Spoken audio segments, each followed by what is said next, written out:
నమస్కారం. ఘంటారావానికి స్వాగతం. ముందుగా ప్రధాన అంశాలు. రాష్ట్రాన్ని తాకిన నైరుతి రుతుపవనాలు. ఏడాది వారం రోజుల ముందే రుతుపవనాల ఆగమనం.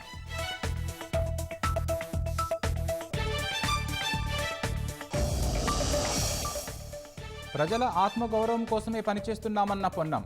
హామీలన్నీ తప్పకుండా అమలు చేస్తామని స్పష్టీకరణ.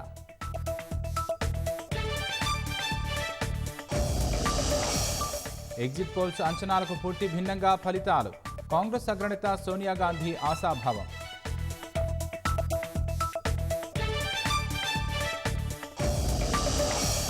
ప్రపంచ రికార్డు సృష్టించిన భారత లోక్సభ ఎన్నికలు. అత్యధికంగా 64.2 కోట్ల మంది ఓటు హక్కు వినియోగం.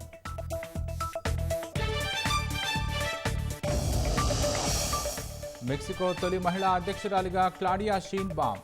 అక్టోబర్ 1న బాధ్యతలు స్వీకరించనున్న క్లాడియా.